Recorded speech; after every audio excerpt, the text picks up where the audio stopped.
past year has been just very odd to me, anyways, because it's, the usual shit show of a year that we have been calling 2020.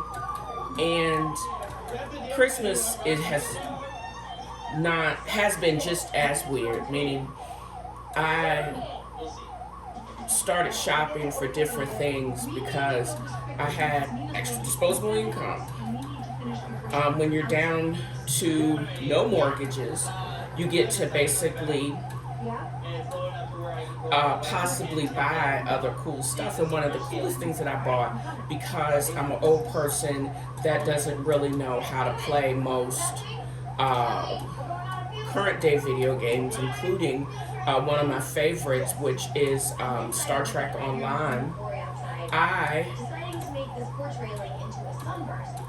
was sad that I left North Carolina without being allowed to purchase or having the ability to purchase the old school stand up Miss Pac-Man or Baby Pac-Man that I have been drooling after for years. I think about 10 years ago, I had requested or asked the owner of a mom and pop kind of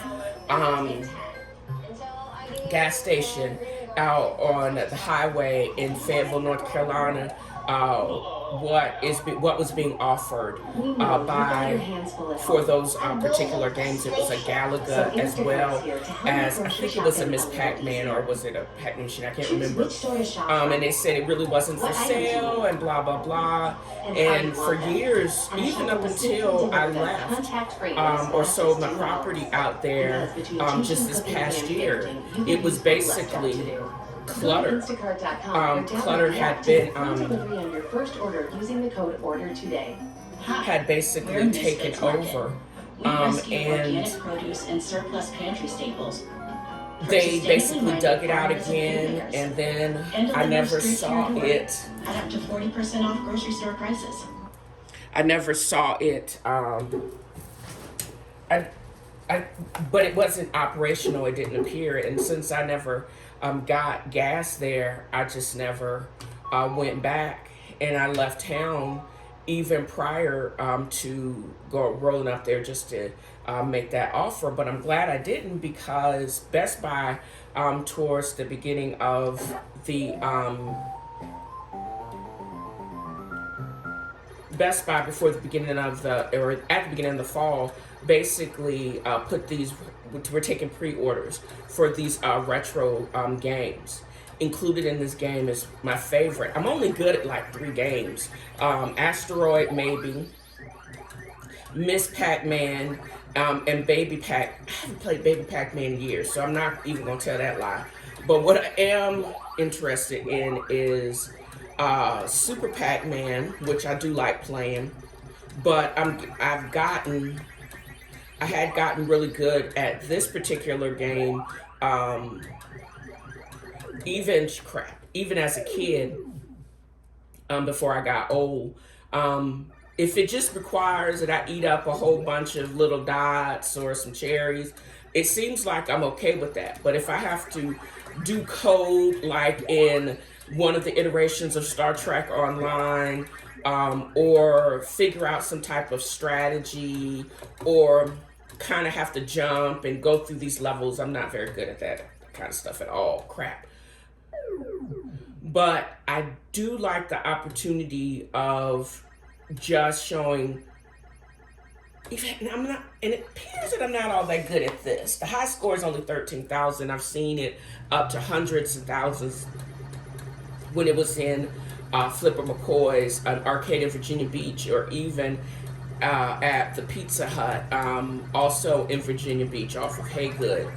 But I haven't gotten that good, and it requires that you have to be able to dedicate a whole bunch of time to the game to be able to play for hours without fail, and I just don't got that kind of time. I only got like another 30 minutes in my lunch hour, and I do have a Twitch account that I'll probably or hopefully be able to post this particular video. The travails of a 40-year-old nerd or 40-something-year-old nerd as they play the only video game, personal video game that's out there in my collection.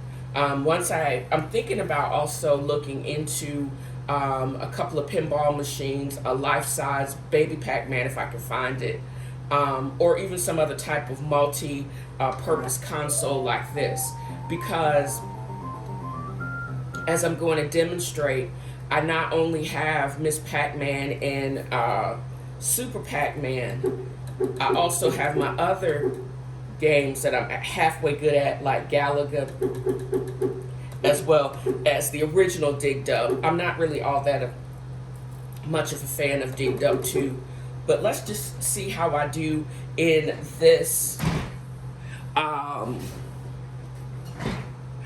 particular game. And yes, I'm right in front of the window. That's why you actually see that stripe where the velour blind is down. But I can't believe I actually have this as my personal arcade arsenal.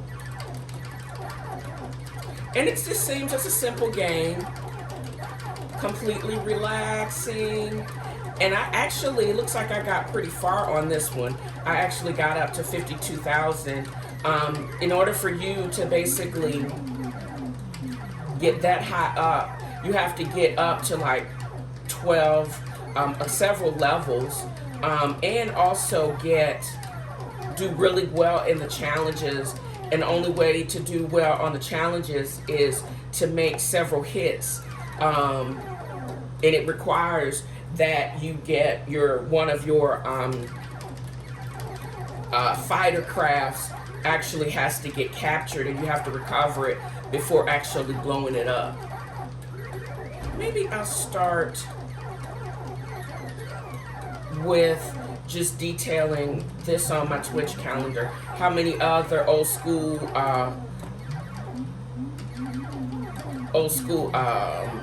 middle-aged nerds also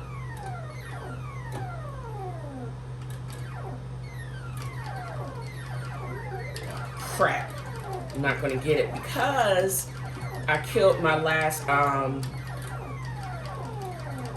kidnapping alien, and it really does require that you actually get 2 fighters in order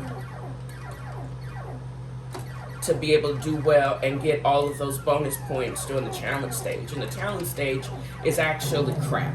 It's actually next.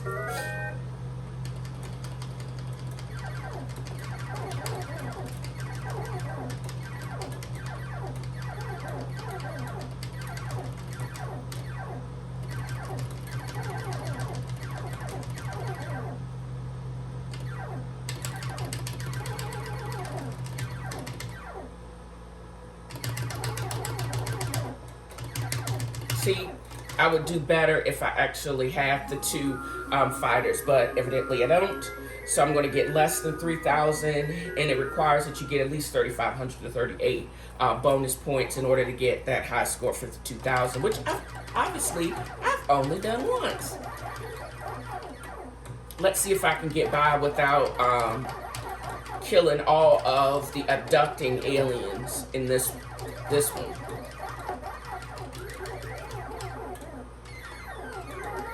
Also, what would help if you get these high price green, brown, squiggly lobster, alien flying lobsters. How can I wing this one without destroying it? Evidently, I can't.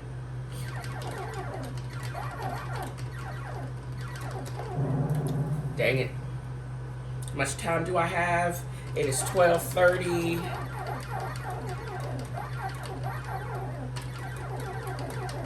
Plenty old time. And I got an extra fighter, so if I can... crap. if I could have succeeded in getting abducted by one of the flying, without getting captured by one of the flying dudes, I would have then been able to recapture my own self. Oh, I actually would have. Oh, I got the high score.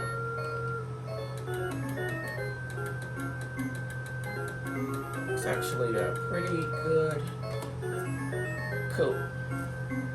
And also, older black women play or love video games. I wish Best Buy and the rest of the Sony crew would understand that and make more PlayStation 5s available. Or they need to make them in this country instead of having to ship them from overseas, because what we've been told is that the PlayStation 5 is the PlayStation 5 is basically probably on some barge in the port of LA just waiting to be unloaded. Just saying, y'all need to stop tripping.